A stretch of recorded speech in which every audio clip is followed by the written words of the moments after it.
Hello everybody, it's Wyvern here with another bit of Total War Warhammer quick match gameplay. This time around I'm playing as the Warriors of Chaos against the Wood Elves led by Calavera on the map Lost Vault of King Lun. So I did want to try out some of the new Regiments of Renown. I'm going to throw things into Slumber real quick. And that's kind of what I built this army around. For my leader, I'm taking Prince Sigvald the Magnificent. He has been a bit of a fallback for me, obviously coming in with Auric armor, and all that sort of stuff. I was tempted to run Kolek or Archeon, but with all the nerfs to or with all the buffs to the Wood Elves and fire resistance, I decided it might not be the best idea. And then a Chaos Source of Death coming with Fate of Buna and Spirit Leech on foot, of course, so just to be safe from shooting. For my front line, I'm running some Regiments of Renown here. So first and foremost, of course, the 5 units of Forsaken. One of these is the Demon Spew, which is the new Regiment of Renown Forsaken. They have Poison and the Swarm of Flies, which is an interesting new ability. It's -8 melee attack that affects all enemies in range. So very powerful and makes them useful even against armored units that they would otherwise not be that good against by debuffing them. Then I have the Mirror Guard over on one flank. They have obviously silver shields. They're very fast for Chaos Warriors, which I'm hoping to use to close in on it if they decide to do a skirmish build. And they're immune to psychology, which is nice. The Wood Elves do have a decent amount of fear-causing units, so that's definitely good. And then Aspiring Champions over here on the right flank, kind of mixed in with the Demon Spew, who do provide an encourage bonus. Of course, silver shields. I was hoping to use them a bit to soak up hits as well. And behind them, just to provide some anti-large support, I have 2 units of Chaos Warriors with halberds. 1 unit and then for my cavalry contingent, a unit of Swords of Chaos. These guys do come in with trying to zero in. These guys do come in with Guardian, which of course will help protect lords against physical resistance, and then Apocalyptic Charge, which when enemies are nearby, they will improve your speed and charge speed, and this makes it much easier to gap close on enemies. 24% is a pretty significant amount. And then over here, Chaos Warhounds with Poison just to debuff my opponent. So I'm immediately closing in. He's sending his Hawk Riders in on me.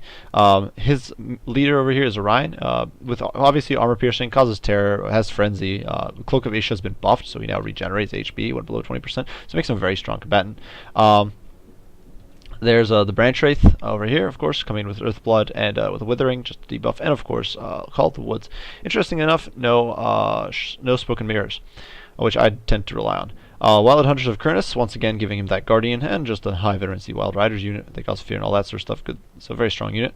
Loix Tricksters, very strong anti-large unit for Chaos Wood Elves. I was just there to back up the front line of Eternal Guard with shields, and the Winterheart Eternal Guard who are unbreakable. Then War Dancers over here, a bit of an interesting pick against Chaos because Chaos doesn't really have much in the way of unarmored infantry, but they can still dish out a good amount of hurt. And the Hawkeyes of Drakir, Glade Guard with Starfire Shafts. Over here we have 2 units of Hawk Riders who are immediately diving in on my Forsaken. I'm actually going to pause real quick. There's a bit of a glitch, and this has been happening with replays, and I actually checked this. For some reason, the Hawkeyes of Drakira and replays are treated as if they had the unbinding, and this is not how it works in game. In game, they do not unbind, but for some reason, this is a glitch with replays. I've tested this. They unbind in replays. I'm not entirely sure why this is considered a thing. So just kind of yeah, I already noticed this before in one of my Beastmen replays. So you can see the Hawk Riders kind of dive in, and I'm immediately trying to counter him with Forsaken. The Forsaken do a bit of damage, and I'm going to hit him with Fate of Buna. So a very strong spell, of course, and it's absolutely going to melt these guys who have very little HP. And just absolutely disintegrating them. And of course, Earthblood's already been nerfed, so it's not really going to be able to save him all that effectively. Unfortunately, my Forsaken all kind of fall apart. Over here, the Demon Spew are almost annihilated by the archery fire, but they do gap close and of course the Hawkeyes of Drakir discourage. But now they're on top of the Eternal Guard, and they're just going to tear through them very quickly. Orion's in there though, so he's going to cause terror, and you can see the Demon Spew already fell apart. In the meantime, Forsaken have gap closed. They've got the not the Winterheart Guard, the Mirror Guard closing the gap.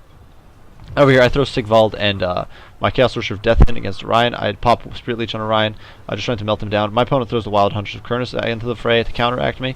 And they will do pretty well against Forsaken, and of course they provide Orion with that huge buff.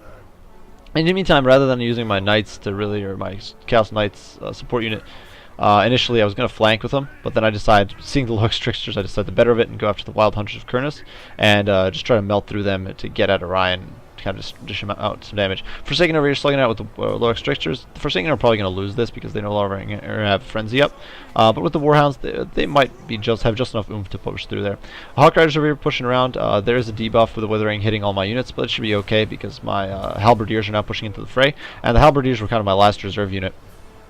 And they're an incredibly powerful unit. They're just going to tear through these large units like butter, and they'll even dish out a lot of hurt to Orion. My opponent does try to dive bomb the Swords of Chaos over here, but they're very tanky. They have very high resilience, and they're just tearing through these poor little Hawk Riders. They're just dying very, very quickly. Already you can see some Eternal Guard is shattered, some Eternal Guard has routed back. Of course, the Winterheart Guard will keep fighting to the end, but they are slowly but surely getting overwhelmed.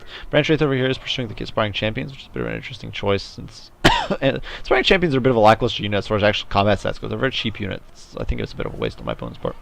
Now these archers are peppering into my the sides of my infantry, or actually I think they're shooting at my Swords of Chaos, who are not broken, despite having tried to get a recharge in there. Orion though is falling apart. And now my halberds, all my Forsaken kind of retreated, are pushing back in to deal with these low Strictures, and my halberds are coming up from behind. In the meantime, Sorcerer of Death is really badly beat up, but I'm trying to shut down Orion, but of course he does have the Cloak of Isha kicking in, and that's just making him very, very tanky. It's making him, as you can see, the Spirit Leech, once he's dropped past a certain point, is doing very little damage to him, and he's out regenerating it. Over here, Chaos Warriors with halberds, and the Forsaken are still tearing through my opponent. The Branch Wraith is not really doing enough damage here, and now it's being hit from behind. All these Winterheart Guard, the War Dancers, and all the Eternal Guard are just going to fall apart in the long run. They don't really stand a chance. Halberdiers are about to pincer these low Strictures, and I'm throwing the Warhounds in to just debuff these guys. These Warhounds don't count as large, I'm pretty sure, and so they will do very well against low Strictures. And over here you can see Sigvald is kind of slugging it out. He's definitely taking a bit of hurt. Auric Armor is of course still healing him, but he is getting very badly beaten up, and he hasn't been able to assassinate Orion. Over here the Sorcerer of Death is still fighting it out with the Glade Guard with Starfire Shafts, just tying him down with the help of the Demon Spew. And Sigvald is actually falling apart over here. He is breaking, actually broke, and he's going to retreat. Fortunately though, I'm winning on this over here on the left flank, and just slowly crushing over my opponent's units. My Knights have come back, and even though they're very badly beaten up, and they're just helping boost my units, tearing through these War Dancers, tearing through the Winterheart Guard, and overwhelming that Branch Wraith. At this point my opponent does decide to GG out of the game, having lost the low Strictures over here, and about to be pincered from all sides. So definitely a bit of a tense game, and I think it showcases the strength of some of the new units. Definitely shows how useful that extra morale is, because they were much more likely to come back into a fight. Of course, still showcases for how good Forsaken are.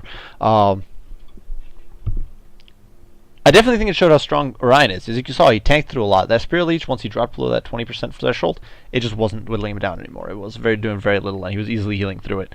So it's very hard now to quickly assassinate Orion. Sigvald himself was still doing okay. He still has Auric Armor. He hasn't really changed that much, or not at all. He's still very strong. Definitely shows how good the Forsaken are. I think it shows how good the Swords of Chaos are, because it helped me gap close so much. I think it shows how powerful the Hawkeyes of Drakir are, because their firepower is what it basically broke my Demon Spew up before they reached the fight. Mirror Guard, though, as you saw, gap closed very quickly and then tore through my opponent's infantry, and there was very little they could do about it. Warhound's still good against elves, as usual. I definitely think it showed the strength of these supporting units, the Guardian, because that slugfest between Orion and Sigvald was dragged out a lot by the fact that we had, on one hand, there was the Wild Hunters of Kurnus originally, and then the Swords of Chaos. And the moment these Wild Hunters fell apart is when Orion was completely torn apart and had to flee. So that's definitely a good thing to point out. And yeah, it was a good game. Definitely a good game to my opponent, Calavera, there. Definitely very brutal, and lots of losses on both sides. I think the only thing really holding me in there was the Halberdiers and the Mirror Guard, because most of these units were even more bloodied. This is just based on model count. Their actual HP was even lower. So definitely a good game to my opponent. I do hope you guys enjoyed this game. If you did, be sure to leave a like and subscribe down below, so you can stay up to date on every new thing I post and every new video I post. Once again, if you have any comments, criticism, any ideas on how I can make my videos better, then be sure to post those down. I'll be sure to read them and respond as soon as I am able. I always like input. I want to make these videos the best I possibly can, so every little bit helps. Once again, I appreciate you all for watching, and Wyvern out.